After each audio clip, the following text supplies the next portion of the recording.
Baik, kita mulai saja langsung pada Ustadz. Assalamualaikum Ustadz. Waalaikumsalam warahmatullahi Sehat wabarakatuh. Ustadz. Sehat, alhamdulillah. Alhamdulillah. Ustadz, kita insya Allah pagi ini akan membahas suatu kalimat di mana Allah Ustadz. Di mana kalimat ini terkadang orang menyepelekan, terkadang orang ketika ditanya, kok nanya di mana Allah sih? Seakan-akan yang bertanya itu dianggap tidak mengimani ada Allah. Terus terkadang ketika kita bertanya, orang itu marah. Allah tuh jangan ditanya, begitu kan. Makanya dalam hal ini, alhamdulillah kita telah meliput, menginterview beberapa orang, kalangan, untuk kita tanyakan di mana Allah. Dan pertanyaan di mana Allah ini jawabannya kenapa bisa berbeda-beda. Dan izinkan Ustadz kita memutar video testimoninya Ustadz.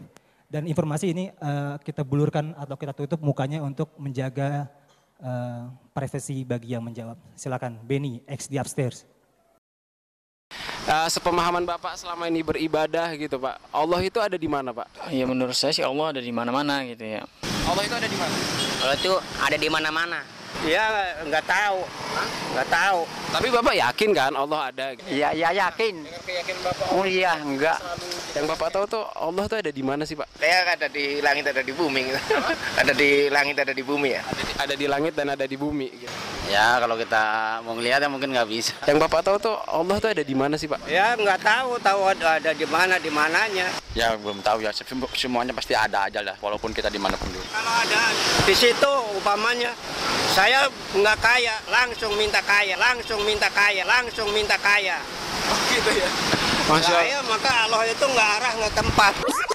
Maka Allah itu nggak arah nggak tempat. Kalau kita tahu kita bisa usul, kita kurang minang Allah itu pengen di mana aja ada. Yang Bapak tahu tuh Allah tuh ada di mana sih Pak? Kalau kita tahu kita bisa usul, kita kurang minang Allah itu pengen di mana aja ada. Di mana aja ada. Kenapa Bapak bisa menjawab ada di langit dan ada di Allah itu pengen di mana aja ada. Belakang saya ada, depan sana ada, pasti ada. Depan sana ada, pasti. Berjudi atau bagaimana gitu yang maksiat. Allah tahu kita kerjakan ya. Berarti kan Allah ada di mana-mana. Itu menurut saya Mas. Itu Ustadz, itu salah satu cuplikan, mungkin Ustadz silakan memberikan muhadharahnya dan kajian bagi kami Ustadz. Silakan Ustadz. Alhamdulillah wassalatu wassalamu ala Rasulillah nabiyina Muhammadin wa alihi wa sahbihi wa man walah. Asyhadu an la ilaha illallah wahdahu la syarikalah wa asyhadu anna Muhammadan abduhu wa rasuluh. Qala Allah Ta'ala fi kitabihil karim, ya ayyuhalladzina amanu taqullaha haqqa tuqatih wa la tamutunna illa wa antum muslimun, amma ba'd. Di mana Allah? Sebuah pertanyaan yang menggelitik yang pernah ditanyakan oleh Rasulullah kepada seorang hamba sahaya wanita. Sebagaimana disebutkan dalam hadis yang dikeluarkan oleh Muslim, bahwa Rasulullah SAW bersabda kepada seorang jariyah, "Aina Allah?" Di mana Allah? Qalat fis sama. Maka si jariyah ini mengatakan Allah ada di langit. Kemudian Rasulullah bertanya, "Man ana?" Siapa aku? Maka si jariyah ini mengatakan, "Anta Rasulullah." Engkau adalah utusan Allah. Maka Rasulullah SAW bersabda, "A'tiqha fa innaha mu'minah." Merdekakan ia karena ia seorang yang mukminah. Di mana Allah? Sebuah pertanyaan yang butuh kepada jawaban. Banyak di Indonesia profesor pun tidak bisa menjawab dengan jawaban yang benar. Doktor lulusan Washington, New York ataupun yang lain ketika ditanya di mana Allah, banyak di antara mereka menjawab di langit atau mereka menjawab di mana-mana. Ada yang berkata di hati. Ada yang berkata tidak di langit, tidak di bumi. Bermacam-macam jawaban yang dijawab oleh mereka. Sementara hamba sahaya ini yang di zaman Rasulullah SAW hidup, dia budak yang tidak pernah sekolah dan mengenyam sekolah tinggi di Amerika. Dia pun gelarnya bukan profesor. Dia pun gelarnya bukan seorang doktor. Tapi si hamba sahaya wanita ini ternyata mampu menjawab dengan jawaban yang tepat yang Rasulullah SAW benarkan. Rasulullah membenarkan jawaban si pemuda, si wanita ini. Ketika Rasulullah bertanya kepada wanita ini, "Aina Allah?" Di mana Allah? Maka dengan tenangnya si wanita ini mengatakan, "Fis sama," di langit. Apakah Rasulullah mengingkari? Apakah Rasulullah mengatakan, "Jangan kamu katakan bahwasanya Allah berada di langit"? Apakah Rasulullah SAW mengatakan kepada wanita itu, "Kamu ini sudah menyerupakan Allah dengan makhluknya"? Tidak. Rasulullah SAW membenarkan perkataan wanita ini. Subhanallah, ternyata seorang jariyah, seorang budak wanita mampu menjawab dengan jawaban yang sangat tepat. Di mana di zaman sekarang seorang profesor ditanya tentang di mana Allah, dia tidak mampu menjawab dengan jawaban wanita hamba saya tadi. Ikhwatal iman, a'azzakumullah. Ada sebuah kisah seorang ulama besar yang disebut dengan Imamul Haramain, Imam dua negeri haram, Al-Juwaini, Abul Ma'ali Al-Juwaini. Pernah mendengar itu? Abul Ma'ali Al-Juwaini, terkenal sekali ya bagi mereka yang pernah belajar ilmu usul fikih. Imam Al-Juwaini suatu ketika di majelisnya dia menetapkan dengan akalnya bahwa Allah tidak mungkin butuh tempat. Allah tidak boleh dikatakan berada di suatu tempat. Allah tidak boleh dikatakan di atas. Allah tidak boleh dikatakan di bawah. Allah tidak boleh dikatakan di mana-mana. Karena menurut beliau, karena itu konsekuensinya berarti Allah berada di tempat. Sedangkan Allah tidak butuh tempat. Rupanya ada seorang muridnya yang bernama Hamdani. Mungkin di sini ada yang nanya Hamdani ya. Hamdani berkata kepada gurunya yang bernama Abul Ma'ali Al-Juwaini ini, "Wahai guru, mungkin secara akal apa yang engkau katakan betul. Tapi bagaimana kita menolak darurat yang ada dalam hati kita? Fa kaifa naruddu darurah allati fi qulubina," kata beliau. Bagaimana kita menolak darurat yang ada dalam hati kita? Ketika kita berdoa, hati kita selalu menghadap ke atas. Ketika kita berdoa, fitrah kita menghadap ke atas, tidak ke bawah, tidak ke samping, kanan ataupun kiri. Rupanya Abul Ma'ali Al-Juwaini pun diam sejenak. Lalu beliau berkata, "Hayyaratni Hamdani." Hamdani membuat saya bingung. Sebuah pertanyaan yang sangat ringan yang diajukan oleh Al-Hamdani kepada Abul Ma'ali siapa? Al-Juwaini. Dia mengatakan kepada Abul Ma'ali Al-Juwaini, "Wahai guru, lalu bagaimana menolak darurat fitrah kita? Ketika kita berdoa, selalu hati kita, fitrah kita menghadap kemana? Ke atas. Antum kalau berdoa begini apa gimana? Atau begini? Semua kita akan berdoa begini. Bahkan terkadang kita lihat ada orang yang berdoa dengan menghadap ke atas. Fitrah. Fitrah tidak? Fitrah. Makanya kita tidak pernah melihat ada orang berdoa begini. Ya Allah, mana Allah ya. Enggak ada kelihatan. Iya. Enggak ada ya akhwat Islam. Fitrah manusia mengatakan Allahumma. Hatinya menghadap ke atas. Lalu bagaimana hai guruku kita menolak fitrah ini? Abul Ma'ali tidak bisa menjawab. Lalu dia pun tepok jidat, aduh Hamdani membuat aku bingung. Kemudian beberapa hari lamanya Al-Juwaini tidak keluar rumah. Ternyata setelah itu Imam Al-Juwaini bertaubat. dan menetapkan bahwa Allah bersemayam di atas arasy-Nya. Dan bahwasanya Allah berada di atas. Dan bahwasanya keyakinan Ahlussunnah itu yang paling mudah diterima oleh akal dan fitrah. Bagaimana tidak ya akhal Islam, azakumullah? Di dalam Al-Quran, di dalam hadis Nabi SAW, banyak sekali dalil-dalil yang menunjukkan kepada hal itu. Di antaranya Allah menyebutkan bahwa Allah bersemayam di atas arasy. Dalam 7 ayat dalam Al-Quran, Allah menyebutkan semayam itu dalam 7 ayat sesuai dengan jumlah langit. Langit ada berapa? Ada 7. Allah mengatakan di antaranya dalam surat Toha ayat 5. Allah berfirman, Ar-Rahman 'alal arsy istawa. Ar-Rahman di atas arasy-Nya bersemayam. Istawa dalam bahasa Arab ada 3 makna. Makna yang pertama, makna yang secara umum.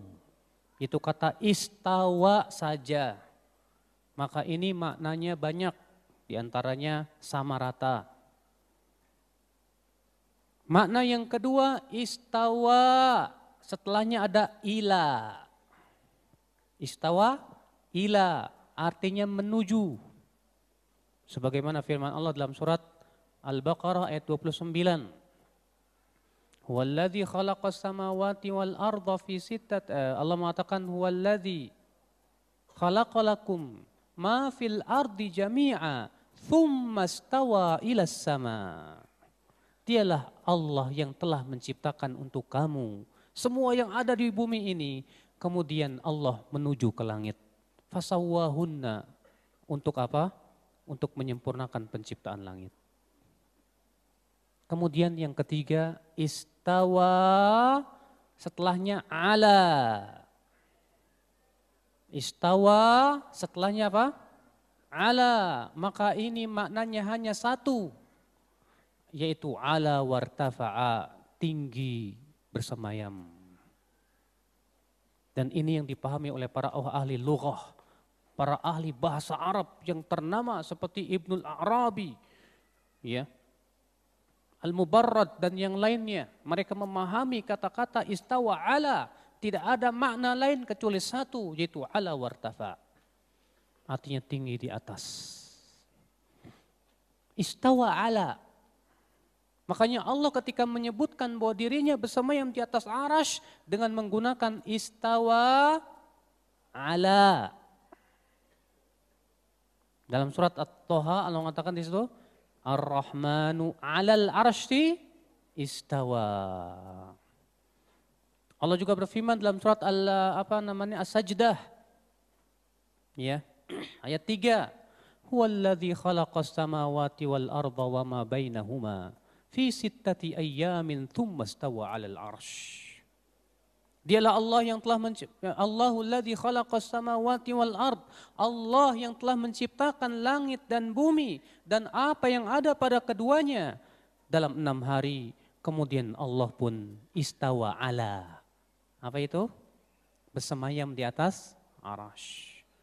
Allah berfirman juga dalam surat Al-Hadid, huwallazi khalaqas samawati wal arda fi 6 ayyam tsumma istawa 'alal arsy. Dialah Allah yang telah menciptakan langit dan bumi dalam 6 hari.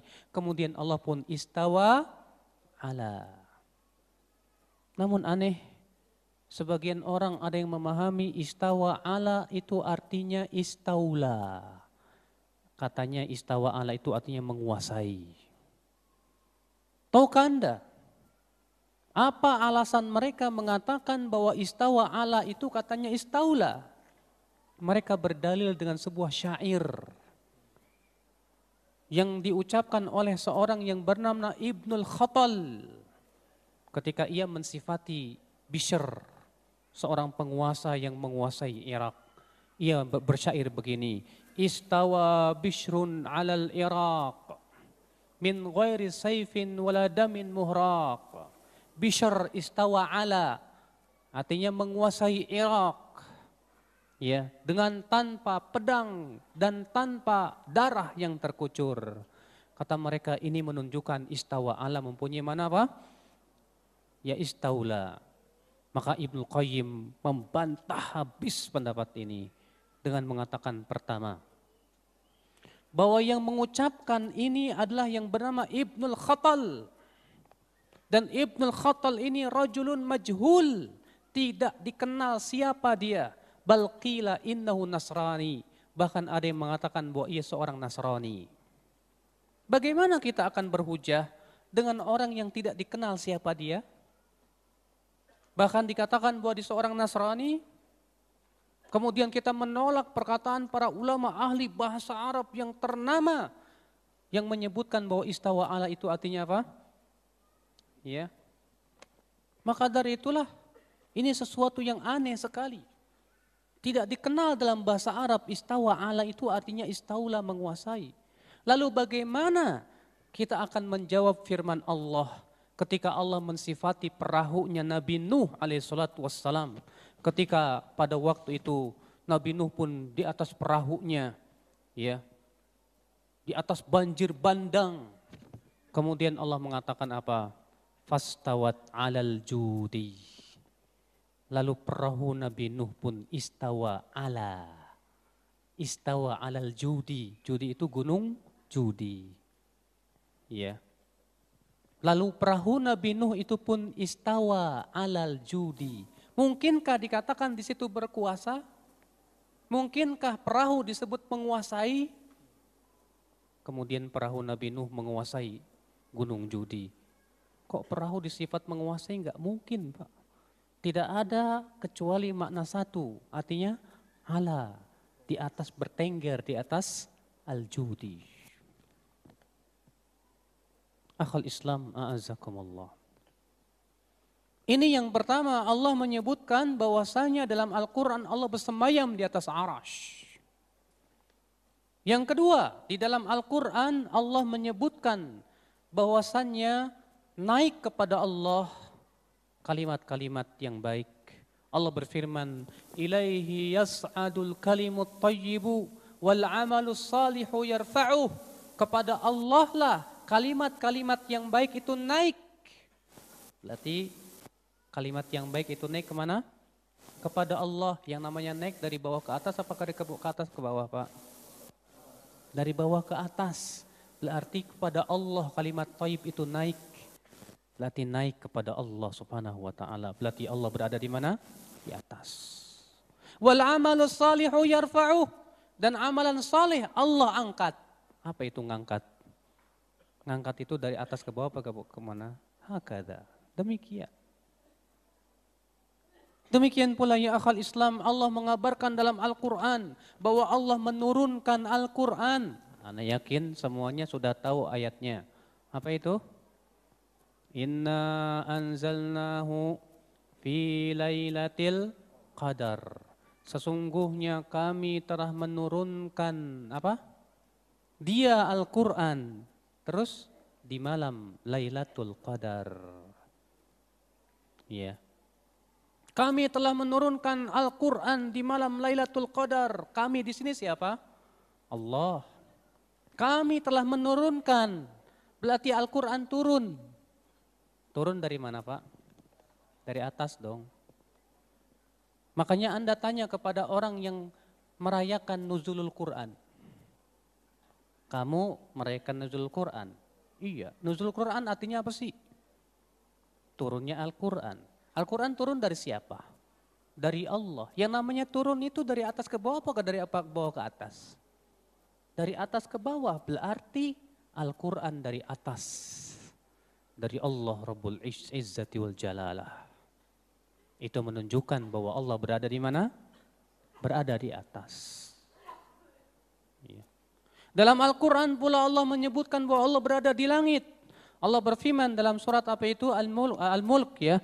Aamintum man fis sama' an yakhsifa bikumul ardha fa idza hiya tamur. Apakah kalian merasa aman kepada Allah yang ada di langit? Allah mengatakan Allah berada di langit. Iya. Apakah kalian merasa aman kepada Allah yang berada di langit? Tapi kan Ustadz yang namanya langit kan banyak Ustadz. Awan juga disebut langit. Ini juga langit-langit nih. Langit yang mana? Kadang ada orang berkata begitu. Terus langit yang mana? Kita katakan langit sudah jelas, Mas. Dan telah dijelaskan dalam Al-Quran dan dalam hadis, dalam ayat-ayat yang sudah kita sebutkan, yang dimaksud dengan langit di sini di atas arash. Harus ditafsirkan oleh ayat yang lain. Harus ditafsirkan oleh hadis-hadis Nabi Sallallahu Alaihi Wasallam. Ikhwatal iman, a'azzakumullah. Maka dari itu ya akhwat Islam, keyakinan para sahabat semuanya meyakini bahwasanya Allah bersama yang di atas arash. Allah berada di langit. Saya akan membawakan ya, di antara perkataan-perkataan para ulama dari kalangan sahabat dan setelahnya tentang di mana Allah Subhanahu wa taala. Yang pertama Abdullah bin Mas'ud radhiyallahu an wa ardhah. Pernah mendengar Abdullah bin Mas'ud? Sahabat mulia.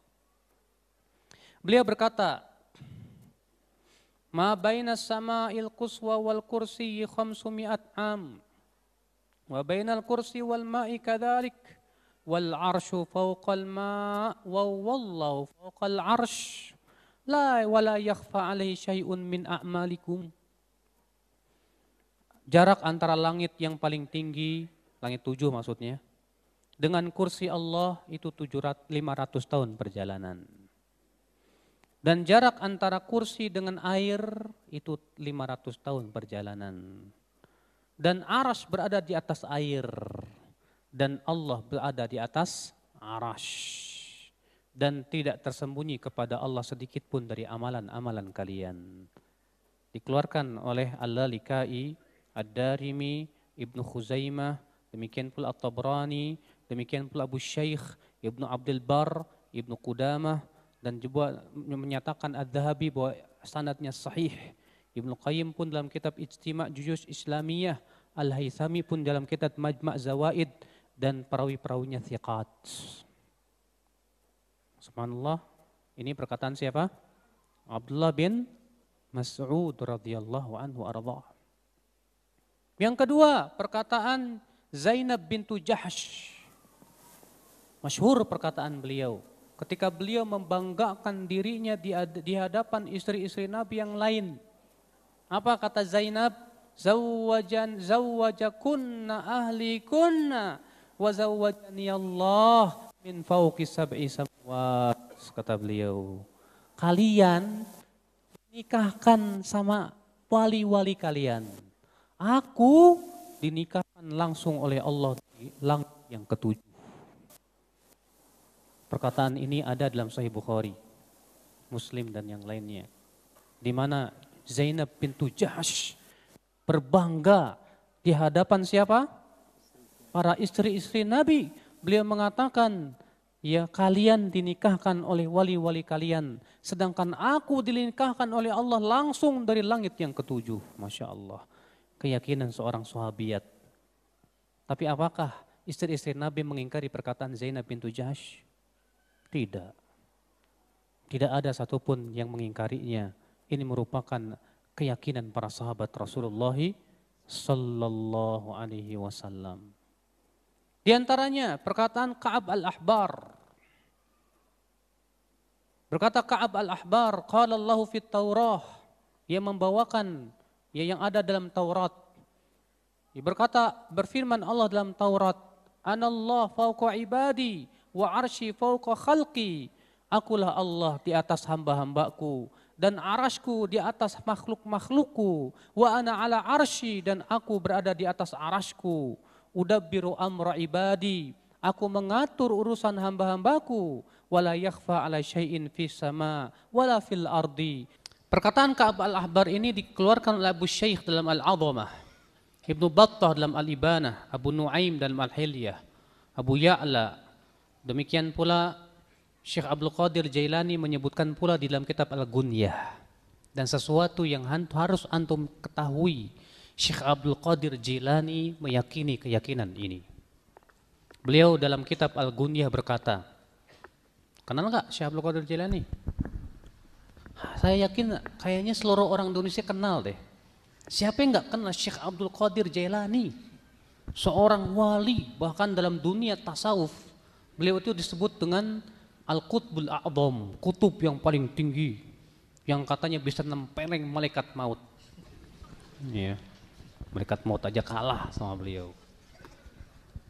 Syekh Abdul Qadir Jailani dalam kitab Al-Ghunyah berkata apa? Wa kana Allahu ala arsyihi istawa, dan adalah Allah bersama yang di atas arasnya, la kama taqulul asy'ariyah, tidak seperti yang diucapkan oleh kaum Asy'ariyah, annallaha fi kulli makan, bahwasanya Allah di setiap tempat. Fa innahu yukhalifu ma taqadahu salafus salih, karena itu yang bertentangan dengan keyakinan salafus salih. Masya Allah. Namun Pak, saya pernah melihat ada orang yang mengagungkan Syekh Abdul Qadir Jailani berkata begini, siapa yang mengatakan Allah bersemayam di atas arasy kafir. Dia tidak sadar dia sudah mengkafirkan Syekh Abdul Qadir Jailani sendiri. Padahal ketika ditanya menurut Anda Syekh Abdul Qadir Jailani, oh itu wali. Apa Anda tidak tahu bahwa Syekh Abdul Qadir Jailani meyakini Allah bersemayam di atas arasy? Berarti Anda konsekuensinya mengkafirkan beliau juga. La haula wala quwata illa billah. Kita lanjutkan. Kemudian setelah Ka'ab al-Ahbar, Abdullah bin Mubarak yang wafat pada tahun 181 Hijriah. Sabata an Ali bin Hasan bin Syaqiq Syekhul Bukhari qal. Ya, Ali bin Al-Hasan bin Syaqiq, gurunya Imam Bukhari berkata, qultu li Abdullah bin Mubarak kaifa na'rifu rabbana? Aku berkata kepada Abdullah bin Mubarak, bagaimana kita mengenal Rabb kita? Qala fis sama'i sabi'ah ala arsyih. Berkata Abdullah bin Mubarak, Allah berada di langit yang ketujuh di atas arasnya. Dan dalam satu lafaz, ala sama'i sabi'ah ala arsyih, di atas langit yang ketujuh. Ya, wala naqulu kama taqulul Jahmiyah, innahu hahuna fil ardi. Dan kita tidak akan meyakini seperti yang diyakini orang-orang Jahmiyah, bahwasanya Allah berada di bumi. Wa qala aidan, beliau juga berkata, ia kata Ali bin Hasan, aku bertanya kepada Mubarak, kaifa yanbaghi lana an na'rif rabbana? Bagaimana selayaknya untuk kita mengenal Rabb kami? Ia berkata, ala sama'i sabi'ah, Allah berada di atas langit yang ketujuh, di atas arasnya. Tidak seperti yang diucapkan oleh kaum Jahmiyah bahwa Allah berada di bumi.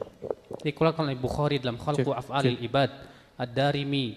Demikian pula Abdullah bin Imam bin Ahmad, ya. Abdullah bin Imam Ahmad, Ibnu Battah, demikian pula Al-Baihaqi dan yang lainnya. Sebelumnya saya akan menyebutkan pula pendapat imam yang empat. Imam yang empat kenal siapa saja, Pak? Imam Malik, Imam Abu Hanifah, Imam Syafi'i, Imam Ahmad bin Hanbal. Imam Malik sama Imam Abu Hanifah tuan siapa? Abu Hanifah. Oh, Masya Allah, pintar. Kita kasih kuis dulu Pak ya. Ini Ustaz kasih hadiah Ustaz. Kasih aja tuh yang udah jawab. Bapak ini juga tadi bantu ya. Tahukah antum, di antara imam yang empat yang paling keras dalam masalah ini Imam Abu Hanifah. Imam Abu Hanifah wafat pada tahun 150 Hijriah. Di tahun dilahirkannya Imam Asy-Syafi'i. Beliau berkata, ya, dalam kitab Al-Fiqhul Akbar, man ankara anna Allah Ta'ala fis sama'i faqad kafara. Siapa yang mengingkari Allah berada di langit, maka ia telah kafir. Masya Allah. Apakah berarti kita boleh mengkafirkan? Oh, kamu mengatakan Allah di mana-mana, kafir kamu. Bukan itu maksudnya. Bedakan antara mengkafirkan perbuatan dengan mengkafirkan orang. Ya. Terkadang ada orang yang jatuh kepada keyakinan yang kufur, tapi orangnya belum tentu kafir. Bisa jadi karena tidak tahu, bisa jadi karena banyak syubhat dan yang lainnya. Ya.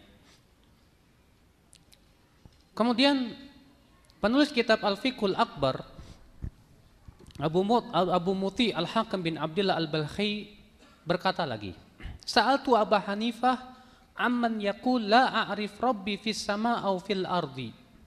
Aku bertanya kepada Abu Hanifah, tentang orang yang mengatakan begini, aku tidak tahu Robku atau Tuhanku berada di langit atau di bumi. Maka Abu Hanifah berkata, qad kafar, dia sudah kafir. Lianna Allah Ta'ala yaqul, karena Allah Ta'ala berfirman, Ar-Rahmanu 'alal arsy istawa. Ar-Rahman bersama yang di atas arash, wa arsyu fawqa samawatihi, sedangkan arash Allah berada di atas langitnya. Lalu ya Abu Muti bertanya lagi, innahu yaqul aqulu 'alal arsy istawa, walakin qala la yudral arsyu fis sama'am fil ardi.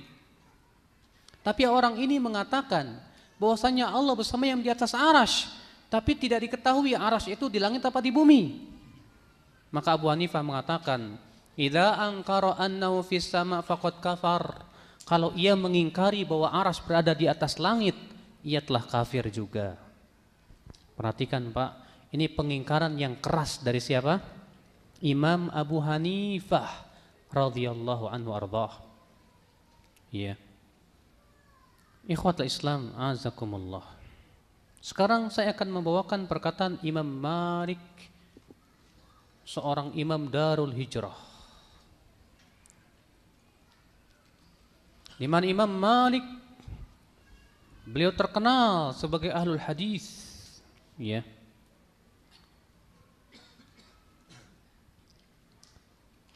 Imam Abdullah bin Ahmad bin Hanbal meriwayatkan dari Shuraih bin An-Nu'man, dari Abdullah bin Nafi, ia berkata, Imam Malik berkata, Allahu fis sama', Allah berada di langit, wa ilmu fi kulli makan, dan ilmu Allah berada pada setiap tempat. La yakhlu minhu syai'un, tidak ada satupun tempat yang kosong dari ilmu Allah. Diriwayatkan dari Yahya bin Yahya At-Taimi, Ja'far bin Abdullah, dan sekelompok ulama lainnya, mereka berkata, ada seorang laki-laki, ja'a rajulun ila Malik, datang seorang laki-laki datang kepada Imam Malik dan berkata, hai Aba Abdurrahman, disebutkan di dalam Al-Quran bahwa Allah bersemayam di atas arash. Kaifastawa, bagaimana tata cara bersemayamnya?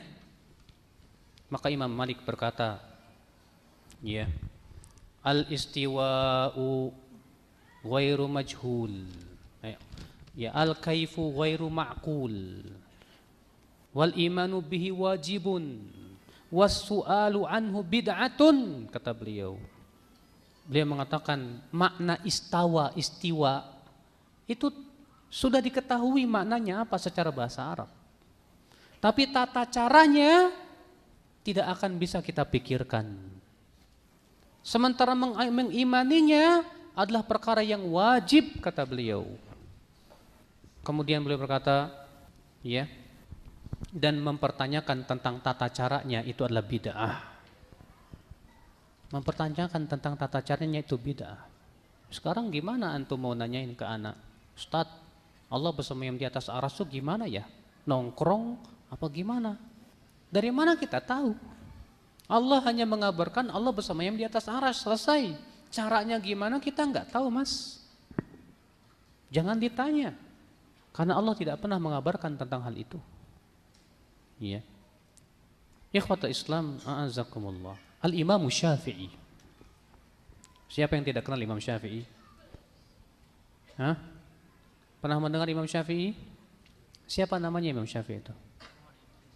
Muhammad bin Idris. Lahir tahun berapa, Mas? Imam Syafi'i 150 Hijriah. Meninggal tahun berapa? 204 Hijriah. Alhamdulillah. Imam Syafi'i rahimahullah berkata, al-qawlu fi sunnati allati ana 'alaiha wa ra'aitu ashabana 'alaiha ashabul hadis alladziina ra'aituhum fa akhadtu anhum, ya, mithlu Sufyan wa Malik wa ghairuhum al-iqrar bi syahadati an la ilaha illallah wa anna Muhammadar Rasulullah. Thumma dzakara syai'an thumma qala wa innallaha 'ala arsyihi fi samaihi yaqrubu min khalqihi kaifa syaa wa innallaha ta'ala yanzilu ila sama'id dunya kaifa syaa, ya, wa dzakara sa'iral i'tiqad. Kata beliau, pendapat atau keyakinan dalam as-sunnah yang aku berada di atasnya dan aku melihat sahabat-sahabat kami di atasnya, ashabul hadis, yang aku bertemu dengan mereka dan mengambil ilmu mereka seperti Sufyan Ats-Tsauri, Malik bin Anas dan yang lainnya, yaitu menetapkan syahadat la ilaha illallah Muhammadur Rasulullah. Kemudian beliau berkata, dan bahwasanya Allah bersama yang di atas arasy-Nya, di atas langitnya, namun Allah mendekati hambanya sesuai dengan apa yang Allah kehendaki. Dan sesungguhnya Allah turun ke langit dunia sebagaimana Allah kehendaki. Kemudian beliau menyebutkan akidah-akidah Ahlussunnah yang lainnya. Lihat, ini perkataan siapa? Al-Imam Asy-Syafi'i. Beliau meyakini seperti yang diyakini oleh para ahlul hadis, ulama-ulama ashabul hadis di zamannya, seperti Sufyan Ats-Tsauri, Malik bin Anas dan yang lainnya, bahwasanya Allah bersemayam di mana? Di atas arasy-Nya. Baik. Ya. Anda katanya mazhab Syafi'i. Tapi kok keyakinannya beda dengan Imam Syafi'i? Tapi itulah Pak, di Indonesia ini kalau ditanya mazhab, ya saya mazhab Syafi'i. Tapi akidah saya bukan akidah Imam Syafi'i. Akidahnya siapa? Asy'ari. Oh berarti Imam Syafi'i sesat dong. Ya. Yang benar hanya Asy'ari. Padahal Imam Abul Hasan Al-Asy'ari itu kan datang jauh setelah Imam Asy-Syafi'i, 200 tahun setelah Imam Syafi'i rahimahullah. Anda tidak mau mengikuti keyakinan Imam Syafi'i dan lebih mengikuti keyakinan Abul Hasan Al-Asy'ari? Ima Anda mengatakan Imam Syafi'i sesat, atau bagaimana menurut Anda? Bi akhal Islam a'azzakumullah. Kemudian kita akan membawakan perkataan Al-Imam Ahmad bin Hanbal, di mana Imam Ahmad bin Hanbal pernah ditanya, ma makna qaulihi wa huwa ma'akum aynama kuntum? Apa wahai Imam Ahmad makna firman Allah, dan dia Allah bersama kamu di mana saja kamu berada? Demikian pula firman Allah, wa ma yakunu min najwa thalathatun illa huwa rabi'uhum. Tidak ada 3 orang yang berbisik-bisik kecuali Allah yang keempatnya. Itu maksudnya gimana? Allah bersama kamu di mana saja kamu berada, dan tidaklah kamu bertiga berbisik-bisik kecuali Allah yang keempatnya. Itu gimana? Apa kata Imam Ahmad bin Hanbal? Ilmuhu alimul ghaib wasyahadah. Ya. Allah mengetahui yang gaib dan yang syahadah. Ilmuhu muhitun bikulli syai'. Dan ilmu Allah mencakup segala sesuatu. Syahidun alamul ghuyub. Allah mengetahui yang gaib. Ya'lamul ghaib. Allah mengetahui yang gaib. Rabbuna 'alal 'arsy bila haddin wala sifah. Ya, dan Allah Subhanahu wa taala berada di atas arasy dengan tanpa disebut Allah mempunyai batasan. Wasi'a kursiyyuhu samawati wal ard. Allah, ya kursi Allah meluasi langit dan bumi.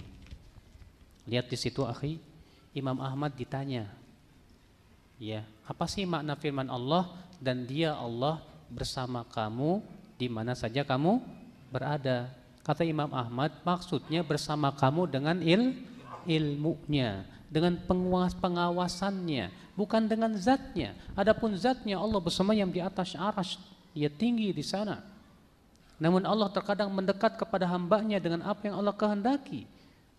Ya, ini keyakinan akhir Islam, imam yang empat, madhab yang 4 ini semua sepakat bahwasanya Allah berada di mana? Di atas arasy. Ya.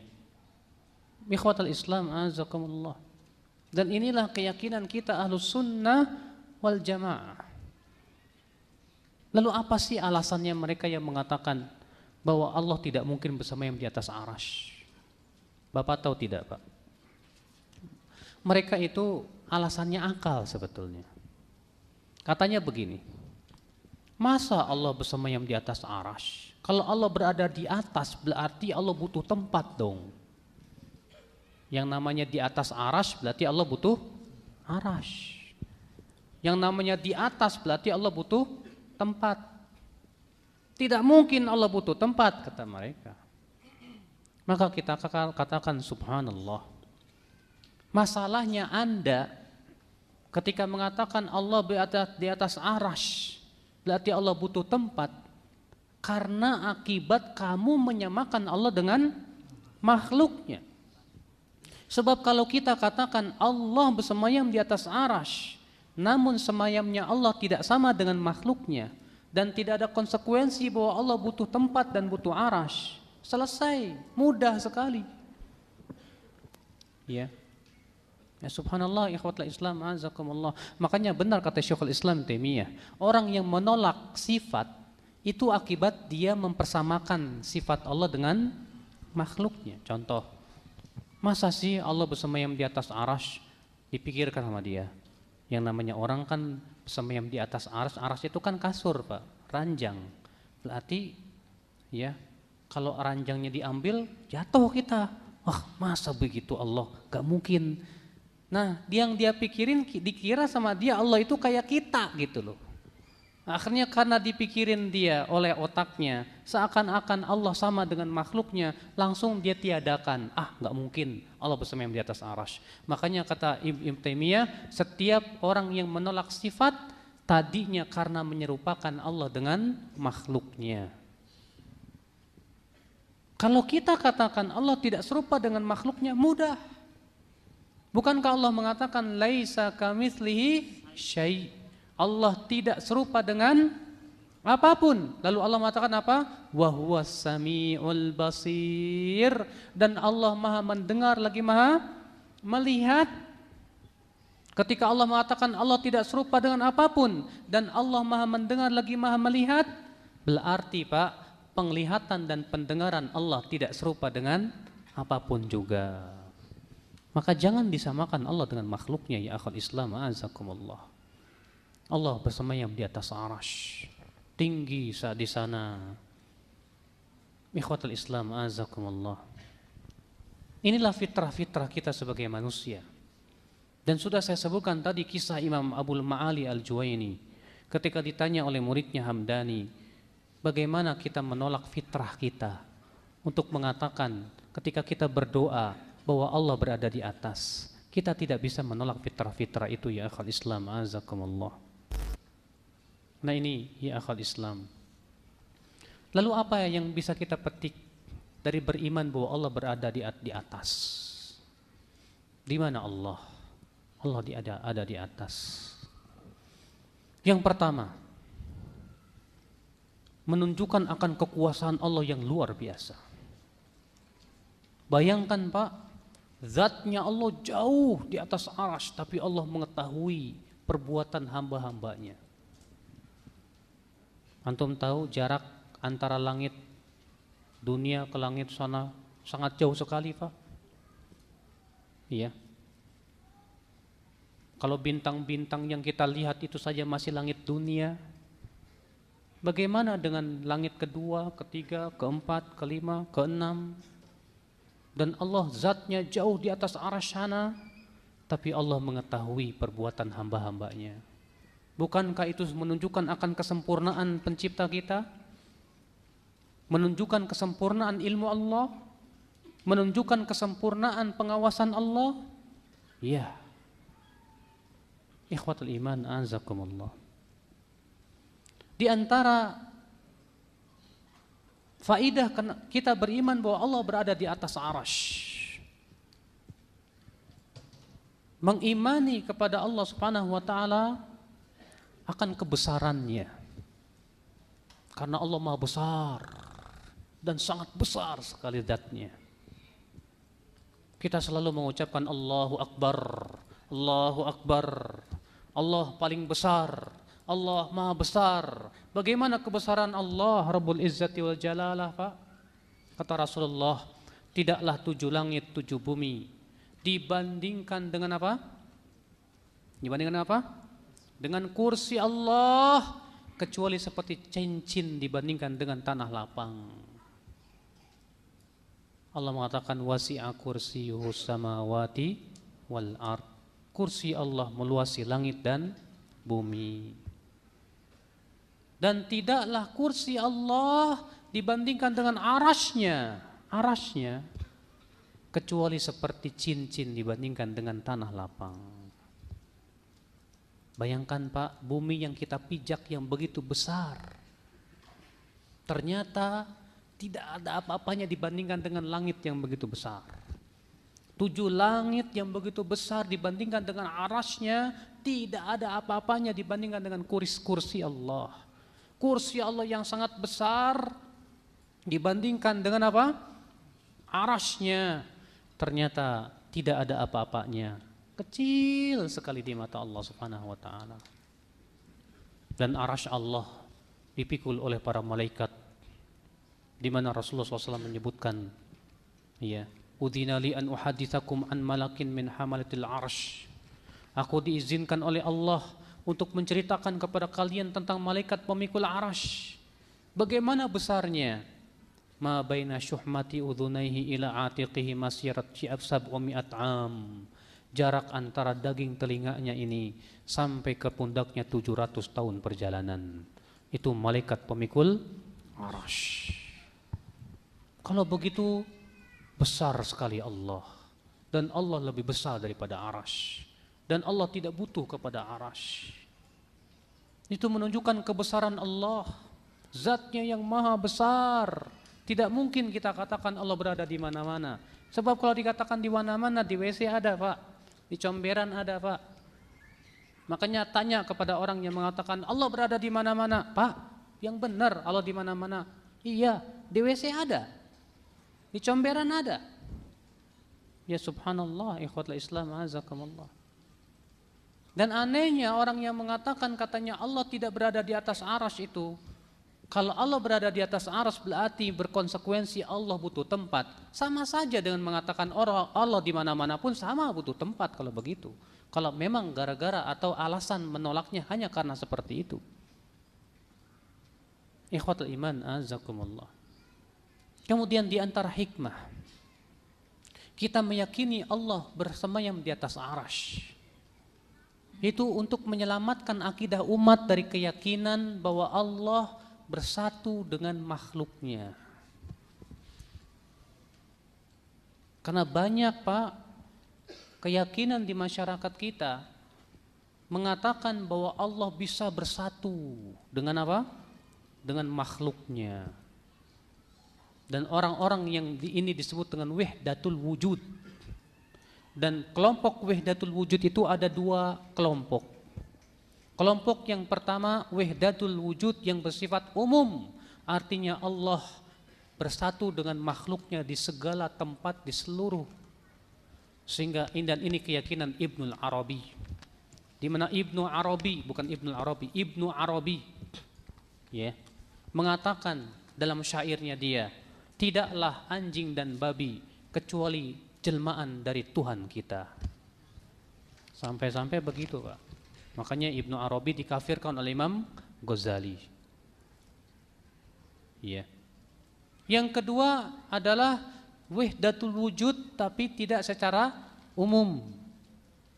Ya, bahwasanya Allah bersatu dengan makhluknya itu hanya pada makhluk-makhluk tertentu saja. Seperti para walinya. Bahkan orang-orang tasawuf dalam dunia tasawuf, mereka hampir-hampir tidak bisa membedakan antara wali dengan Allah. Kenapa? Karena wali itu sudah bersatu dengan Allah. Iya. Maka ini pun keyakinan yang batil. Adapun kita Ahlussunnah punya keyakinan bahwa Allah jauh dari hambanya, tapi ilmunya mencakup segala sesuatu. Namun Allah pun mendekat dengan zatnya kepada hambanya dengan apa yang Allah kehendaki. Sebagaimana Allah turun ke langit dunia, ya, di sepertiga malam terakhir. Allah pun mendekat kepada hambanya dengan apa yang Allah kehendaki. Tapi caranya bagaimana hanya Allah yang maha tahu. Ikhwatul Islam, a'azakumullah. Jadi inilah keyakinan Ahlussunnah wal Jamaah, bahwasanya Allah bersemayam di atas arsy. Mudah-mudahan pemaparan saya yang singkat ini ya semakin meyakinkan kepada kita bahwasanya Allah, Rabb kita, bersemayam di atas arasy-Nya dengan semayam yang tidak serupa dengan makhluk-makhluknya. Wallahu a'lam. Baik, terima kasih Ustaz atas pemaparan. Ustaz, ini sebenarnya apa sih konsekuensi kita kalau kita salah ataupun tidak tahu kalau di mana Allah yang tepatnya, dan apakah ini ada yang bilang kalau ini ranah khilafiyah Ustaz. Jadi mohon dimaklumi kalau misalkan ada perbedaan begitu Ustaz. Sebetulnya Pak, sebelum datangnya Abul Hasan Al-Asy'ari, demikian pula kelompok Jahmiyah dan Mu'tazilah, belum ada perbedaan di antara para sahabat, tabi'in, tabi'ut tabi'in tentang keyakinan Allah di atas arasy. Tapi ketika muncul kelompok-kelompok ahlul kalam seperti Mu'tazilah, Jahmiyah, Asy'ariyah yang berbicara tentang Allah dengan akal pikirannya, mulailah muncul keyakinan-keyakinan seperti itu. Makanya tidak ada satupun athar-athar yang sahih dari para sahabat yang mengatakan Allah di mana-mana. Walaupun dibawakan oleh sebagian orang-orang di zaman sekarang, tapi semua sanad-sanadnya terputus, semua tidak ada asalnya. Ya, dusta atas nama Abu Bakar dan yang lainnya. Dan sudah kita sebutkan tadi keyakinan para sahabat, diantaranya Abdullah bin Mas'ud, diantaranya Zainab bintu Jahash, demikian pula sahabat yang lainnya, diantara Abdullah bin Umar dan yang lainnya, ya, yang menunjukkan bahwasanya itu menjadi sebuah kesepakatan di antara mereka. Makanya khilafiyah ini muncul setelah terjadinya ijma'. Khilafiyah ini muncul setelah terjadinya apa? Ijma'. Maka kalau ada khilaf setelah ijma' boleh enggak Pak? Tidak boleh. Karena menyelisih ijma' boleh tidak? Tidak. Haram. Imam Syafi'i dia berhujah dengan surat An-Nisa untuk mengatakan bahwasannya ijma' itu hujah. Allah berfirman, "Wa may yushaqiqir rasul min ba'di ma tabayyana lahul huda wa yattabi' ghayra sabilil mu'minin nuwallihi ma tawalla wa nuslihi jahannam wa sa'at masira." Siapa yang menyelisih Rasul setelah jelas kepada dia petunjuk dan mengikuti selain jalan kaum mukminin, maksudnya kata Imam Syafi'i itu ijma' mereka, maka kami akan biarkan ia leluasa dalam kesesatannya itu, dan kami akan bakar ia dengan neraka jahanam, dan itu seburuk-buruknya tempat kembali. Maka dari itu ya akal Islam, ya, orang yang meyakini bahwa Allah berada di mana-mana berarti dia sudah bertabrakan dengan ijma' kaum muslimin, ijma' salafus saleh dari kalangan sahabat, tabi'in dan tabi'ut tabi'in. Adapun klaim sebagian orang bahwa ini khilafiyah, saya katakan khilaf itu muncul setelah munculnya para ahlul kalam. Sebelum itu tidak ada khilaf. Iya, wallahu a'lam. Baik Ustaz, ini ada satu lagi Ustaz. Ini ada yang mengatakan bila boleh di belakang subhat nih Ustaz. Ada yang mengatakan ini ada juga dalil yang mengatakan Allah tuh ada juga di bumi dengan dalil dari hadis Bukhari Ustaz. Yang sesungguhnya apabila salah seorang kalian berdiri dalam sholat, maka ia sesungguhnya berbincang-bincang dengan Robnya atau Tuhannya yang ada di antara dirinya dan kiblatnya. Oleh karena itu jangan ia meludah ke arah kiblatnya, tetapi meludahlah ke kiri atau ke telapak kakinya. Ini mengatakan beliau bahwa Allah itu ada di bumi berhadapan dengan yang sholat. Hadis itu berbunyi begini, ya. Idza shalla ahadukum fa innallaha qibala wajhihi. Apabila seseorang dari kalian sholat, maka sesungguhnya Allah berada di hadapannya. Perhatikan kata-kata di hadapannya. Kalau Anda sedang menghadap matahari, matahari di depan Anda. Apakah berarti matahari itu ada di depan Anda? Hah? Coba antum hadapkan diri antum ke matahari di waktu pagi. Matahari itu di depan Anda. Terus apakah Anda punya keyakinan bahwasanya matahari itu di sini di bumi? Kalau Anda punya keyakinan seperti itu, mungkin anak SD lebih pintar dari Anda. Iya.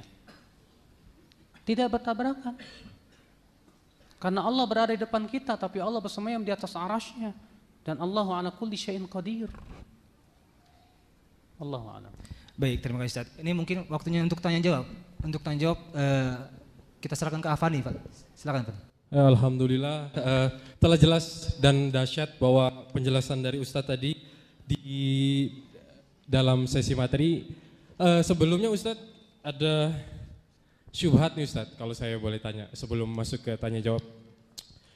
Ada orang tokoh masyarakat mengaku Ahlussunnah Ustadz, Tapi dia juga tidak menyarankan bahwa nggak usahlah tahu Allah di mana. Yang penting masyarakat itu dapat beramal ma'ruf nahi mungkar. Pendapat Ustadz gimana? Dia mengaku seorang ahlu sunnah, Ustadz. Iya. Pertama, masalah-masalah yang sifatnya akidah dan itu sudah menjadi kesepakatan kaum muslimin, kita tidak boleh menganggap remeh. Selama itu menjadi sebuah keyakinan para sahabat, para tabi'in, dan itu menjadi sebuah ijma' dan kesepakatan mereka, tidak boleh kita menganggap remeh. Karena buktinya para ulama terdahulu ya mengingkari orang-orang yang mempunyai keyakinan bahwa Allah berada di mana-mana. Termasuk yang mengingkari siapa?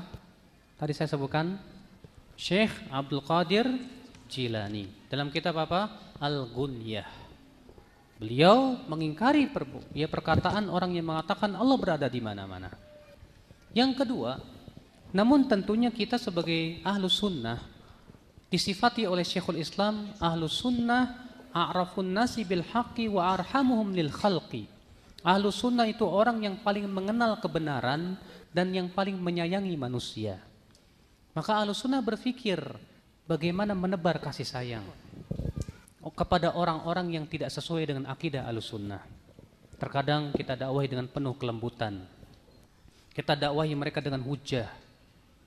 Ya, kita dakwahi mereka dengan ilmiah. Sebagaimana dahulu Rasulullah mendakwahi kaum musyrikin, ya Quraisy misalnya dengan kelembutan. Jangankan sesama orang Islam, kepada kaum Quraisy aja musyrikin lembut Rasulullah, apalagi sesama umat Islam. Yang kita lihat banyak di antara mereka tidak tahu, tidak faham karena adanya syubhat di kepala-kepala mereka. Maka pada waktu itu kita fahamkan dengan sabar.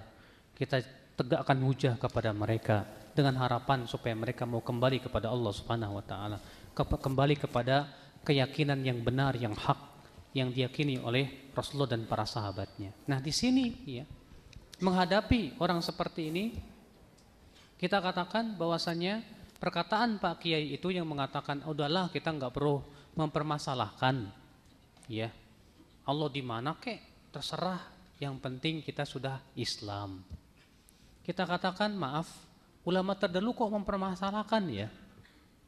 Imam Abu Hanifah mempermasalahkan, Imam Abdullah bin Mubarak mempermasalahkan, Imam Syekh Abdul Qadir Jilani bahkan mempermasalahkan itu dan menganggap ini adalah keyakinan yang tidak sesuai dengan keyakinan Ahlussunnah wal Jamaah. Apakah mereka tidak lebih faqih? Tetap Pak, bukan berarti dalam hal ini kita bersikap arogan, tidak. Bukan berarti kita dalam hal ini kita mudah memvonis orang, tidak. Karena banyak orang berkeyakinan seperti itu karena ketidaktahuan, kebodohan dan yang lainnya, atau karena banyaknya syubhat. Maka kewajiban kita adalah hilangkan dulu syubhat-syubhat mereka. Ya. Yang jelas perkataan Kiai itu ya perlu ditimbang dengan perbuatan para ulama terdahulu. Makanya Imam Al-Barbahari berkata, "Fanzur rahimakallah kullaman sami'ta kalamahu min ahli zamanik fala ta'jalan." Imam Al-Barbahari ini wafat pada tahun 327 Hijriah. Beliau berkata dalam kitab Syarh Sunnah, lihatlah oleh kalian, semoga Allah merahmati kalian, semua orang yang kamu dengarkan perkataannya di zaman kalian itu, jangan tergesa-gesa untuk menolak atau menerima. Hatta tanzura fi, sampai kamu lihat dulu, hal takallamu fihi ashabu Rasulullah SAW, adakah dahulu para sahabat yang mengucapkan itu? Au ahadu minal ulama, atau seorang ulama terdahulu. Jadi kalau kita mendengar ada orang mengucapkan sesuatu, kata Imam Al-Barbahari, jangan langsung ditelan, tapi lihat ada enggak sahabat terdahulu yang mendahului ucapan seperti itu. Ada enggak ulama terdahulu yang sepakat dengan sesuai dengan pendapat dia. Ternyata kita dapati tidak ada yang sesuai. Maka menjadi pertanyaan besar, lalu siapa yang lebih faqih? Para sahabat kah atau orang itu? Tidak mungkin kita menyalahkan generasi yang mulia, generasi yang diutamakan. Wallahu a'lam. Masya Allah. Meskipun Ustadz Orang ini mengklaim bahwa dirinya adalah keturunan Rasulullah, tetap harus ditimbang berdasarkan Al-Quran dan Sunnah yang benar, Ustaz ya? Ya, walaupun dia mengatakan saya mengikuti Rasulullah, tapi kalau ternyata ucapannya tidak sesuai dengan apa yang dipahami oleh para sahabat, para tabi'in, tetap kita tidak setuju dengannya. Namun tentunya kita berusaha untuk menyampaikan nasihat yang baik kepadanya. Iya, Allahu a'lam. Oke, Masya Allah, barakallahu fiik. Reda, kita buka Ya. tanya jawab Kita Ikhwan seperti biasa ya. Iya, ini untuk yang Ikhwan diingetin lagi apa nih? Untuk Ikhwan kita ingatkan lagi, pertanyaannya boleh langsung. Kalau untuk akhwat, pertanyaannya dikumpulkan di kotak yang ada di bagian akhwat. Untuk Ikhwan boleh langsung. Namun pertanyaannya harus sesuai dengan tema supaya kita bisa menggali lebih dalam dengan tema kita hari ini. Oke, pertanyaan dibuka. Siapa yang mau bertanya? Silakan.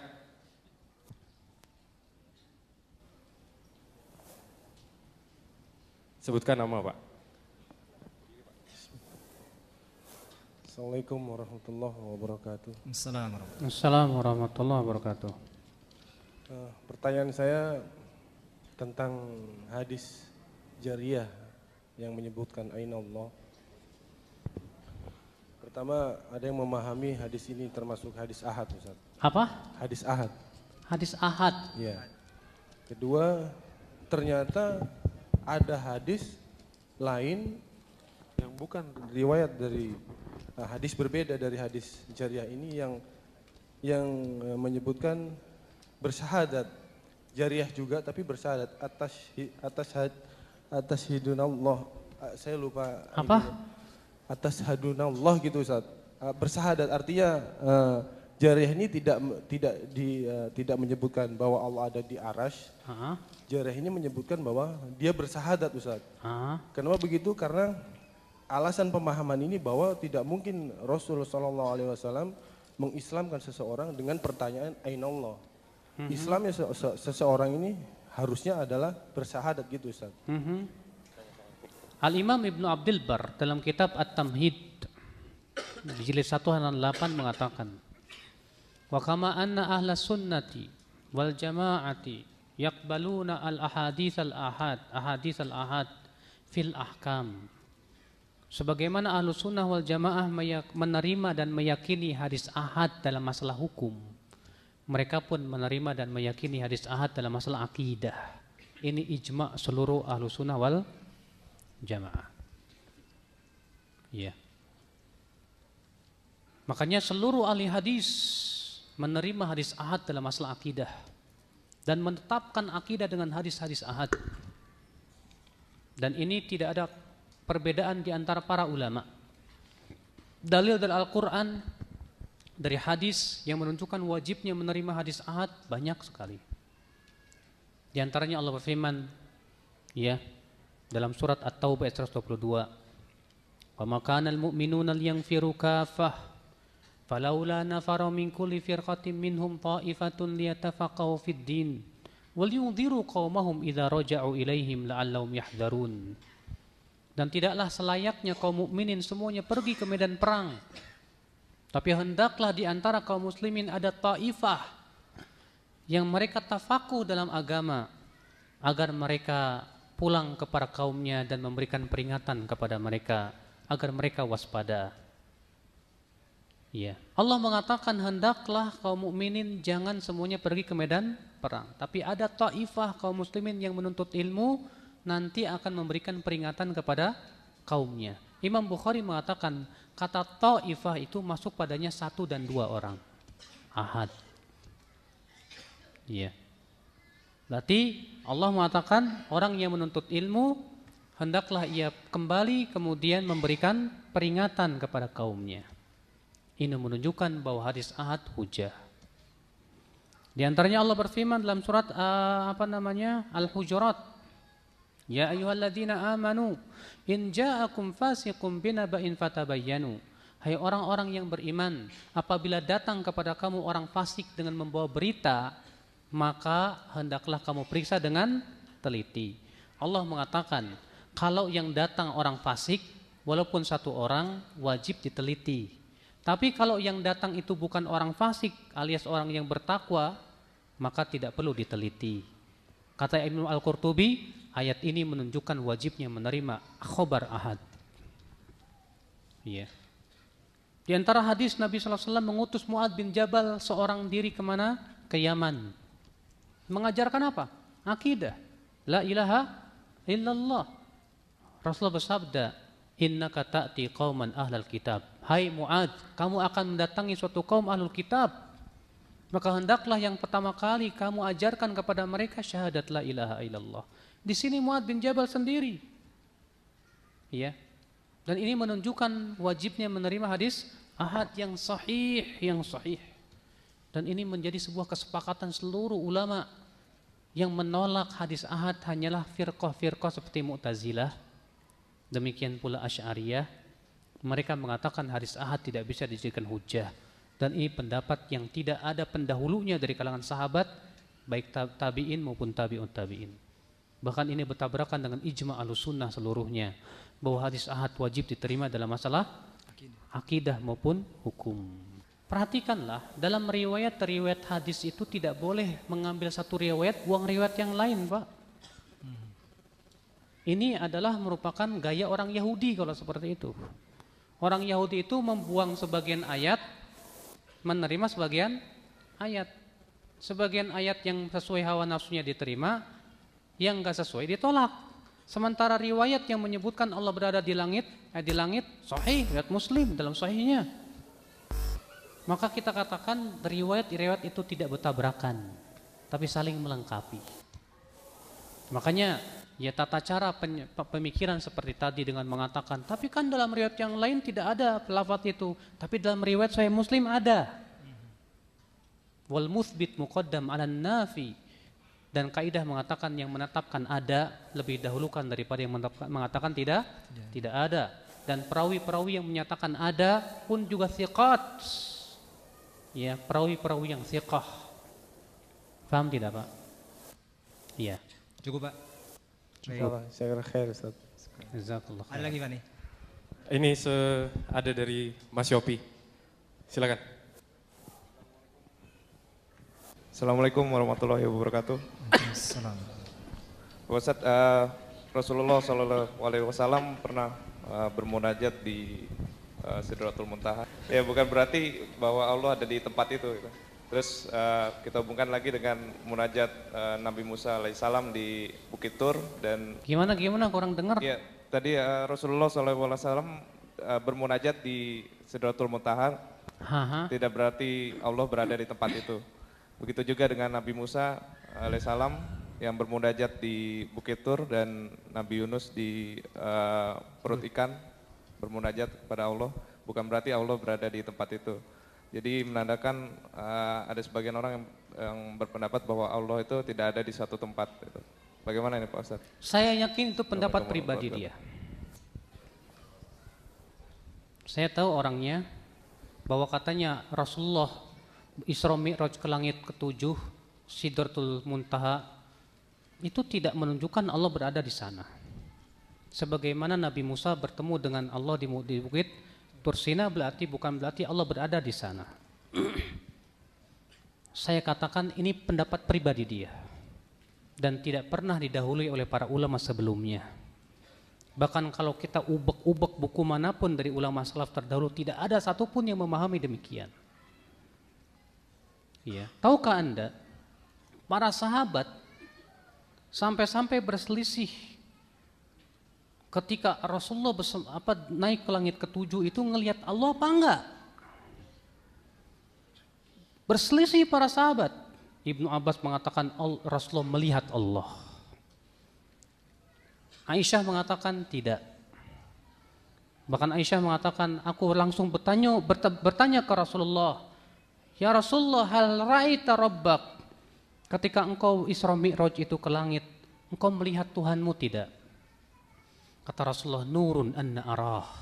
Ada cahaya, bagaimana aku bisa melihatnya?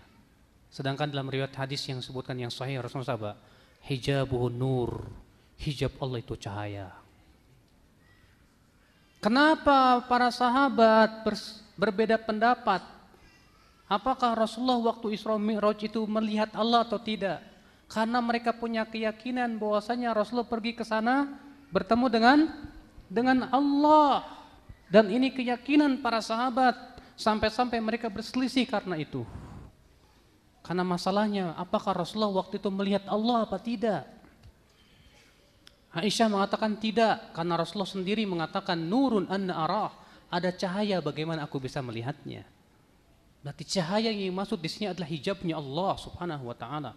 Yang disebutkan dalam riwayat Muslim, hijabuhu nur, hijab Allah itu cahaya. Kalau Allah membuka hijabnya, maka akan terbakar seluruh yang Allah lihat di muka bumi ini, di alam semesta ini. Maka dari itulah yang dia katakan itu pasti dari koceknya sendiri. Yang dia katakan itu pasti adalah dari pendapatnya sendiri, yang tidak ada satupun ulama terdahulu yang memahami demikian. Mana yang lebih kita percaya? Para sahabat atau orang itu? Tentu para sahabat lebih kita yakini dan lebih kita percayai. Ya, Allahu a'lam. Masya Allah. Reda, semakin oke nih dak pertanyaan. Ini orang itunya bukan Ahyopi sendiri kan? Jangan ini dia. Pertanyaannya pelan-pelan tapi pasti nih Ustaz. Masya Allah. Oke, lagi. siapa lagi yang mau bertanya? Bapak, silakan Bapak. Assalamualaikum warahmatullahi wabarakatuh Ustaz. Saya mau bertanya. Sebutkan namanya dulu Bapak. Saya Fahmi Ustaz, Jakarta. Gini, tadi kan ada Ustaz menjelaskan bahwa boleh jadi orang yang menolak akidah Allah atas langit itu karena masih ada syubhat yang bercokol pada pemahaman mereka. Begini, kami itu pernah diskusi dengan orang yang punya pemahaman seperti itu, tapi ujung-ujungnya mereka malah mengkafirkan kami dan memprovokasi orang kebanyakan bahwa itu adalah ajaran Wahabi katanya. Wahabi. Nah, pertanyaan anaknya Mang Wahab ya. Nah, pertanyaan saya begini, kalau misalnya mendakwahi orang yang seperti itu bahkan cenderung mengkafirkan, bagaimana caranya? Dan kedua, bagaimana supaya orang-orang kebanyakan kayak kami ini yang baru belajar nggak sampai kena gampang sekali mengkafirkan orang kayak gitu, Ustaz. Makasih. Assalamualaikum warahmatullahi wabarakatuh. Waalaikumsalam warahmatullahi wabarakatuh. Caranya, antum harus betul-betul mempelajari secara mendalam tentang dalil-dalil dan hujah dan perkataan para ulama yang banyak. Iya, antum bisa buka yufid.com. Cari Allah bersemayam di atas arash. Di situ disebutkan hujah-hujahnya, dalil-dalilnya dan bantahan-bantahannya. Antum baca bukunya Ustadz Firanda yang berbicara tentang Allah bersemayam di atas arash, panjang pembahasan beliau dan bantahan-bantahan terhadap orang-orang yang mengingkarinya. Nah, kalau antum baca itu secara mendalam, sudah menguasai semuanya, ya antum kirimin surat kaleng ke kiai itu. Ya, temparin kaleng, wing, pelentang, pelentung gitu. Ya. Biar dia faham hujah-hujahnya. Ya, Allahu a'lam. Reda, hadiahnya mana, Dak? Gimana, Dak? Nggak ada hadiahnya ya? Hadiahnya ini agak susah nih memberikannya. Oke. Mungkin nanti yang bertanya silakan ketemu di depan apa nih? Oke, Ustadz ada lagi yang mau bertanya Ustadz dari Ikhwan. Setelah itu insya Allah kita akan membacakan pertanyaan dari akhwat. Silakan Mas Ilmi. Assalamualaikum warahmatullahi wabarakatuh Ustaz. Waalaikumsalam warahmatullahi wabarakatuh. Ana Ilmi, Ana mau bertanya dalam hadis Muslim yang sempat Ustadz paparkan di awal-awal tadi tentang Nabi bertanya kepada budak ya Ustadz ya. Nah ada berpendapat bahwa itu sekedar pertanyaan Nabi untuk budak untuk membebaskannya. Apakah ada pendapat asar dari sahabat tentang di mana Allah itu berada, Ustaz, atau ada cukup hadis itu untuk sebagai hujah? Terima kasih. Gimana? Belum paham. Ya, jadi kayaknya hadis yang jariyah tadi itu dianggap untuk Nabi itu ingin membebaskan budak saja gitu. Jadi tidak sebagai hujah yang kuat untuk seluruh umat. Mas, kalau cuma pengen ngebebaskan doang sih, Rasulullah mudah aja bebaskan aja. Lagian kan yang namanya membebaskan budak tidak disyaratkan harus muslim. Tinggal Rasulullah bilang aja ke majikannya, udah bebaskan aja. Selesai. Itu pun sah tidak? Tapi Rasulullah bertanya tentu karena Rasulullah ingin mengetahui bagaimana wanita ini. Makanya Rasulullah mengatakan apa? Siapa aku? engkau Rasulullah. Maka Rasulullah mengatakan, "A'tikha," merdekakan dia karena ia seorang mukminah. Ya. Perhatikan kata-kata ini. Di mana Rasulullah SAW, ya, kejadiannya adalah seorang sahabat mengadu ke Rasulullah dan mengatakan bahwa ia marah sekali sama si wanita, budaknya ini, sampai ditempelengnya si budak wanita ini. Bagaimana ya Rasulullah, saya sudah menempeleng dia, mendolimi dia. Maka Rasulullah memanggil, coba panggil si wanita itu. Iya. Makanya perkataan dia mengatakan, itu kan Rasulullah hanya untuk memerdekakan saja. Jadi hanya karena untuk memerdekakan Rasulullah nanya-nanya seperti itu, nggak ada manfaatnya begitu. Jadi perkataan pertanyaan Rasulullah, di mana Allah, siapa aku, semua itu tidak ada manfaatnya. Subhanallah, emang kayak ente bercanda-bercandaan. Rasulullah SAW orang yang paling mempraktekkan firman Allah, walladzina hum anil lagwi mu'ridun, dan mereka orang-orang yang berpaling dari sesuatu yang sia-sia.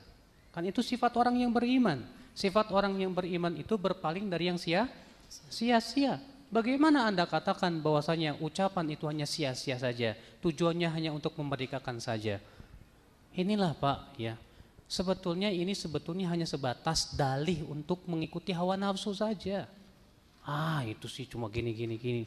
Padahal sebetulnya sudah jelas di mata dia bahwa Rasulullah bertanya kepada budak ini, di mana Allah. Nah. Adapun tadi Ikhwan tadi bertanya apakah ada atsar dari sahabat, tadi udah dijelaskan Ustaz ya, dari Abdullah bin Mas'ud, dari Zainab. Iya, sudah disebutkan asar-asar sahabat Pak. Bapak tadi tidur nggak Pak? Nggak tidur kan? Baik, silakan tadi. Oke, Masya Allah, jazakallah khairan. Ustadz, kita buka pertanyaan dari Akhwat. Ini ada pertanyaan yang cukup menggelitik nih Ustadz. Jika Allah turun di saat sepertiga malam terakhir, dan pertanyaannya saya gabungkan dengan, ada juga yang bertanya begini, dunia itu bulat Ustadz. Kalau pada saat sepertiga malam Allah turun di Indonesia, lalu bagaimana Allah bisa sama katanya Allah di atas langit, tapi Allah juga turun di Amerika misalnya, atau di belahan dunia lain? Terima kasih Ustadz. Memang kalau kita pikirin pakai akal, kayaknya begitu Pak. Iya tidak? Sepertiga malam pertama di Indonesia, pas udah pagi sepertiga malam di sono. Wah berarti Allah di langit dunia terus dong. Nggak balik-balik. Nongkrong aja begitu. La ilaha illallah. Sama dengan sabda Rasulullah ketika Rasulullah bertanya kepada para sahabat, atadruna ila aina tajri hadhi syams? Tahukah kalian kemana matahari ini berlari? Kata para sahabat, Allah dan Rasulnya lebih tahu. Innaha tajri li mustaqarri laha tahtal arash. Sesungguhnya matahari ini lari ke tempat mustaqornya di bawah arash. Lalu ia pun sujud kepada Rabbnya. Lalu kemudian Allah pun berfirman, terbitlah kamu, ya, dari timur. Dia pun kemudian terbit. Coba pikirin sama antum, kalau dengan akal-akalan tadi, hadis ini nggak masuk di akal kayaknya Ustaz. Bagaimana Rasulullah mengatakan bahwa ia pergi ke mustaqornya kemudian ia sujud? Kayaknya kalau di sini tenggelam, di sono nggak tenggelam deh, kapan sujudnya ya? Ya, akhi, ini masalah gaib dan Allah ala kulli syai'in qadir. Yang menciptakan waktu siapa? Allah. Allah mampu tidak untuk mengatur sesuai dengan apa yang Allah kehendaki? Mudah, bagi Allah mudah. Kalau Anda beriman bahwa Allah Maha Kuasa atas segala sesuatu, saya yakin pertanyaan itu sudah terjawab. Karena Allah Maha Kuasa atas segala sesuatu, sedangkan akal kita lemah. Kita ini Pak, mau mikirin yang gaib itu susah loh Pak, susah. Ya, mikirin yang gaib. Saya berikan permisalan, kalau mobil kekuatannya 2 ton, dikasih 10 ton gimana Pak? Pejret, hancur. Akal pun demikian. Akal punya keterbatasan. kemudian memikirkan sesuatu yang tidak terbatas dan Allah tidak terbatas, hancur akal kita, Pak, dan tidak akan terpikirkan oleh akal kita. Jangan jauh-jauh deh, Pak. Banyak sekali hal-hal yang dikabarkan oleh Allah, kalau kita pikir-pikir akal kita nggak masuk di akal, Pak. Tentang adanya adab kubur, masuk di akal nggak tuh? Jangan jauh-jauh deh, setiap malam antum bermimpi. Gimana tuh? Secara akal mimpi tuh gimana ya? Ya, kok bisa bertemu dengan antum bisa jalan-jalan ke Amerika tanpa paspor? Ya. Kok bisa ya bisa bertemu dengan orang yang sudah meninggal dunia terkadang? Coba antum pikirkan dengan akal antum. Gak ketemu tuh, gimana ya? Secara akal kayaknya gak. Makanya Pak, dalam masalah gaib, imani saja dengan iman. Akal kita ada kemampuan yang terbatas. Hanya Allah yang maha tahu bagaimana caranya. Allahu a'lam. Baik, Fani, saya ambil alih ya Fani. Sikat ya. Baik, ini ada pertanyaan nih, Ustadz. Assalamualaikum Ustadz. Saya ingin bertanya, makna dari Al-Quran bahwa Allah berada lebih dekat dari urat nadi. Dan maksudnya ini bagaimana Ustadz, lebih dekat dari urat nadi, dan bagaimana kita tahu kalau Allah itu dekat? Allah berfirman, wa nahnu aqrabu ilaihi min hablil warid. Dan kami lebih dekat kepadanya dari urat lehernya. Kebanyakan ulama tafsir menafsirkan makna hadis ayat ini bahwa yang dimaksud dengan kami lebih dekat dari urat lehernya yaitu malaikat-malaikatnya. Karena siak ayat itu menunjukkan sebelum dan setelahnya. Allah berfirman, ma yalfidhu min qaulin illa ladaihi raqibun atid. Tidaklah ia mengucapkan ucapan apapun kecuali di sisinya ada malaikat apa? Yang raqib dan atid, yang mengawasi dan mencatat. Sehingga banyak ulama tafsir mengatakan bahwa yang dimaksud dengan ayat itu yaitu para malaikatur rahman yang mencatat perbuatan-perbuatan hamba. Lalu bagaimana kita tahu kalau Allah itu dekat Ustaz? Bagaimana kita tahu Allah itu dekat? Kita tidak tahu. Yang jelas Rasulullah mengatakan ya bahwa Allah mendekat kepada hambanya di sepertiga malam terakhir. Berarti di sepertiga malam terakhir Allah dekat kepada kita. Rasulullah bersabda, aqrabu ma yakunul abdu min rabbih wa huwa sajid. Sedekat-dekatnya hamba kepada Allah di saat dia sujud. Bagaimana Allah mendekat? Hanya Allah yang maha tahu. Kita tidak tahu. Dan Allah yang maha kuasa atas segala sesuatu. Dan bagi Allah itu mudah dan mudah. Wallahu a'lam. Baik, ini nggak terasa nih udah hampir jam 11 dan Ustadz harus segera pergi ke Cilengsi dikarenakan ada kajian. Mungkin ada pertanyaan terakhir Ustadz. Ini ada pertanyaan menarik Ustadz. Apakah Fir'aun itu juga percaya kalau Allah itu ada di atas? Fir'aun berkata kepada Haman, ya Haman ibni li sorhan la'alli ablugul asbab as-samawati fa'attali'a ila ilahi Musa wa inni la'adhunnuhu kadhiba. Berkata Fir'aun kepada Haman, hai Haman, bangunkan aku bangunan yang tinggi sampai ke langit. Barangkali aku bisa melihat kepada Tuhannya Musa. Saya yakin Musa itu dusta. Fir'aun tidak yakin Allah berada di atas langit. Berarti mohon maaf, saya tidak mengatakan bahwa orang yang tidak yakin Allah di langit sama dengan Fir'aun ya. Tapi demikianlah keyakinan Fir'aun. Ya. Fir'aun, namun dalam ikhwatul Islam, dalam ayat itu tegas mengatakan, Fir'aun mengatakan apa? Hai Haman, bangunkan untukku bangunan yang tinggi, pencakar langit, supaya aku bisa melihat Tuhannya Musa, ada apa enggak sih?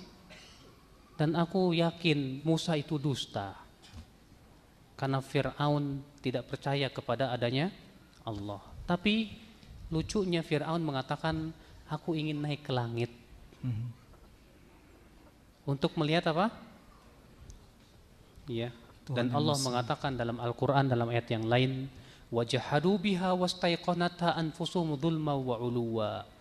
Fir'aun mengingkari sementara hatinya yakin kepada kebenaran Nabi Musa.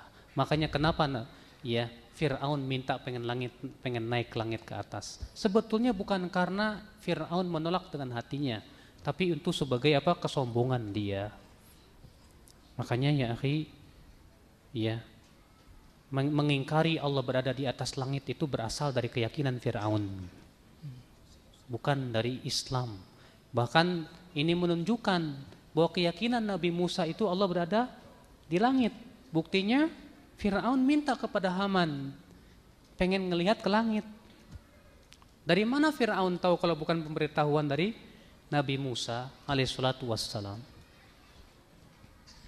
Ya, dan sudah kita sebutkan tadi perkataan Ka'ab al-Ahbar menyebutkan dalam Taurat, ternyata di dalam Taurat pun demikian, bahwa Allah di atas langit, di atas arasy-Nya bersemayam. Wallahu a'lam. Berarti kembali ke fitrah ya Ustaz ya. Fitrah manusia itu kalau Robnya itu pasti di atas. Pastilah, ya fitrah manusia, fitrah manapun juga.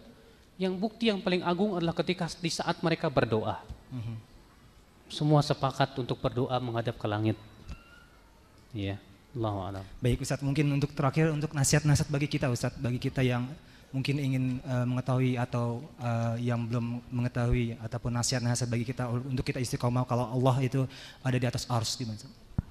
Nasihat saya buat saya pribadi dan buat kita semuanya, yang pertama, teruslah kobarkan semangat menuntut ilmu. Terutama antum-antum yang masih masa muda, semangat antum, kata para ulama, hendaklah yang pertama kali menuntut ilmu dulu. Jangan dulu semangat pergerakan, jangan dulu semangat ya, tapi semangatkan dulu ilmu, supaya kita bisa menyeimbangkan segala sesuatu dan menilai segala sesuatu dengan ilmu, bukan dengan hawa nafsu, bukan pula sebatas dengan semangat. Yang kedua, berakhlaklah dengan akhlakul ulama. Ya, berupa ketawaduan, sopan santun, wajah yang berseri, yang dikabarkan oleh Rasulullah SAW, at-tabassum fi wajhi akhika sadaqah, tersenyum di wajah saudaramu itu sedekah. Perlihatkanlah keindahan Islam, perlihatkanlah keindahan sunnah. Jangan sampai kemudian sunnah terlihat seram gara-gara wajah Anda yang seram. Ya. Yang ketiga, ya akhwat Islam, gunakan waktu-waktu kita semaksimal mungkin untuk hal-hal yang bermanfaat. Kita hidup di zaman yang gadget menjadi sebuah tujuan. Bahkan sekarang ini Pak, kebutuhan primer orang pergi kemana-mana adalah apa? Power bank sama apa? Ya. Smartphone. Kayaknya kalau antum ketinggalan HP dengan ketinggalan istri, lebih kepikiran HP Pak daripada istri. Ya. HP ini, gadget ini Masya Allah menyebabkan kita banyak waktu kita hilang habis. Ngobrol sana sini, ngalor ngidul. Memang di sana ada manfaatnya juga, WhatsApp ada ilmunya. Ya. Kalaupun memang antum mau seperti itu juga, ikuti WhatsApp kajian-kajian para ustadz supaya lebih bermanfaat, lebih banyak ilmu yang bisa kita ya dapatkan. Iya. Allahu a'lam, itu yang bisa saya nasihatkan, terutama buat saya sendiri pribadi dan buat antum semuanya. Wabillahi taufik. Baik, terima kasih Ustadz atas waktunya dan pemaparannya. Ini nampaknya wajah-wajahnya nih serius sekali ini, tidak seperti biasanya nih. Biasanya sumringah ini kayaknya serius sekali pembahasannya. Jadi mungkin dikasih hadiah-hadiah dulu bagi nanti yang telah memberikan pertanyaan-pertanyaan dan telah menjawab pertanyaan dari Ustadz. Nanti tolong ketemu di depan bagi Anda yang telah memberikan pertanyaan. Terima kasih atas kedatangan Anda, semoga bermanfaat bagi Anda dan ilmu Anda. Semoga Allah memberikan keberkahan ilmu dan keluarga Anda. Jazakumullah khairan, barakallahu fikum. Wassalamualaikum warahmatullahi wabarakatuh.